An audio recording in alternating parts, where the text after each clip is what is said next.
Okay, we're going to go ahead and talk about Seventh Seraph weapons really quick because 2 seasons ago, Season of the Worthy was not the most well received season in the game, but it was a season where some pretty cool mods and some pretty cool weapons dropped. Unfortunately, because of the low player base, not everybody has those mods or those guns, but those guns are being added back into the loot pool this season as World drops, Bungie has announced, and in addition, we will probably see those mods show up on Banshee throughout the course of this season. So, first things first are the weapons that are involved with creating Warmind cells and how those weapons create Warmind cells. In order for a weapon to create a Warmind cell, you do have to have at least one, Warmind cell mod equipped.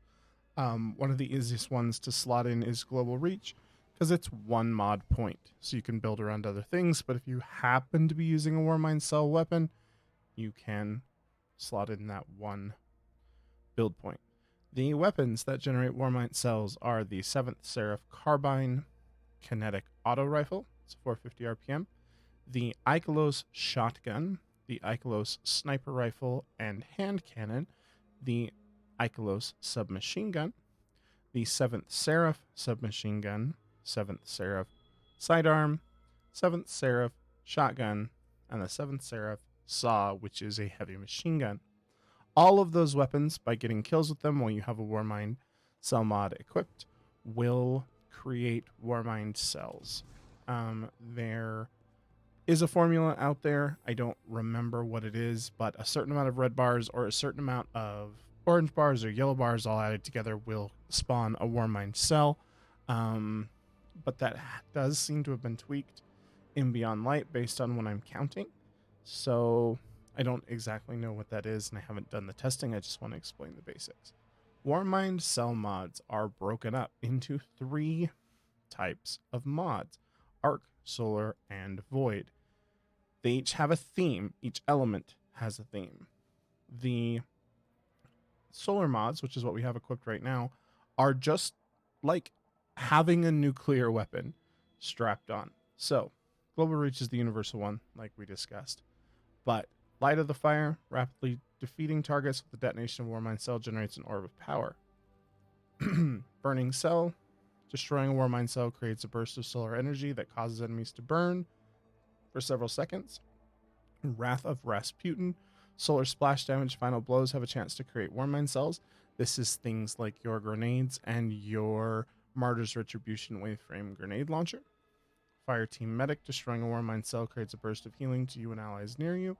Rage of the Warmind adds additional solar damage to the explosion of Warmind cells you destroy. And Incinerating Light is how you utilize solar Warmind cells in order to become charged with light. So if you want to build a hybrid build there. So let's go ahead and show off a Warmind cell in action. So we're going to kill a bunch of guys, and as you can see, there's a Warmind cell right there. So let's run down here and we'll stand around, and as you can see, we're getting pounded on pretty good. Got low health, so let's blow it up. And that's a big chunk of healing, and in addition, it just like murdered everyone, and as you can see, the dot is ticking away on that hobgoblin. So that's solar. Solar is all about causing the cell to drop, popping the cell at the opportune time, be it for the heal or for the most efficient use of damage. Next, we're going to talk about arc. Okay, so now let's talk about the arc mods that you can equip. And arc mods revolve very differently. Like we talked about, solar is about detonating those cells. Arc mods is actually about collecting those cells. So we take a look at combat style. Blessing of Rasputin. Collecting a Warmind cell increases the chance that your next final blow with a Seraph weapon will create a Warmind cell. Warmind's Light is the charge with light. Collecting a Warmind cell creates a burst of chaining arc energy around you. Strength of Rasputin grants you melee energy, grants you an overshield, or creates a concussive blast. So, what we have equipped right now here on our legs is the modular lightning.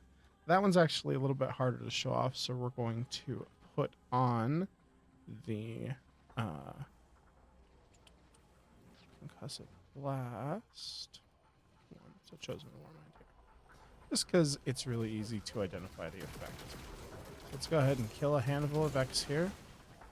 And get a Warmind Cell. Okay, so there's our Warmind Cell. We're going to stand here, and we're going to watch this Hobgoblin as I collect the cell. They all go flying up. So in order to collect the cell, you just run through it. We can do the same thing. Swap the mod over on our legs. Let's see if we can show off modular lightning. Modular lightning is really cool. It's just not the most easy to proc in a visual style sometimes. So there's going to be our cell. So we're going to come over here and we're going to collect the cell. And as you can see, we just arced out lightning and killed 2 Vex. So that's what the arc Warmind cells are all about. It's all about creating the cell, collecting the cell, triggering the effect. Next, we'll take a look at Void, which is the support-oriented version, and I think it's really kind of cool. Okay, last but certainly not least, let's talk about the Void mods for Warmind cells. So if we go to Collections, Mods, Combat Style, we can see the Void. Grasp of the Warmind. This is what makes Void really unique, is the ability to, as you can see, pick up, carry, and throw Warmind cells. Once thrown, a Warmind cell cannot be picked up again. This lets you redistribute where the Warmind cell is, because it's, where it falls is not always the most convenient, especially once you look at what the effects of Void cells are. Void cells can do things like cellular suppression. Damaging a Warmind cell creates a burst of suppressing Void energy. Additionally, you deal less damage to Warmind cells when you shoot them. So what you can do with that, and I'll show you here in a minute, is create that Warmind cell and then just occasionally turn and tap it to release that suppress. Power of Rasputin, you gain a bonus to weapon damage against enemies that are near Warmind cells. They will get highlighted and your damage numbers will all come up in yellow. Warmind's Protection, you take reduced damage from enemies that are near Warmind cells. And Warmind's Longevity, Warmind cells you create last longer. And Light from the Darkness is the Charged with Light hybrid mod. So let's go create a Warmind cell and we can see what we're talking about here. So as you can see, there's a Warmind cell. So let's get a rift down, and if we tap it, it pulses out suppressing energy, and they all wander around being suppressed. Just like that. You can see these 2 guys here all being suppressed like that. We can also pick the Warmind cell up.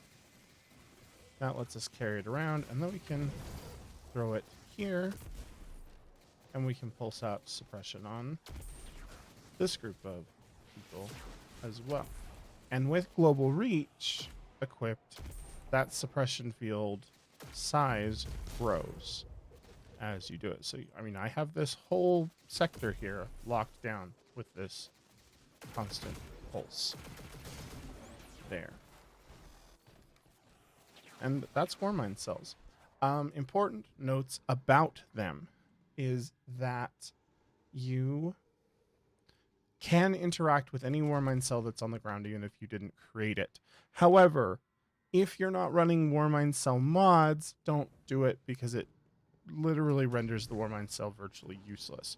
However, if you have somebody who's very heavily built around creating a ton of Warmind cells, then somebody who gets the arc buffs perhaps, or someone who can do the suppression, or someone who can do those kind of things, then you can interact with it as your team, doing Warmind cells all together.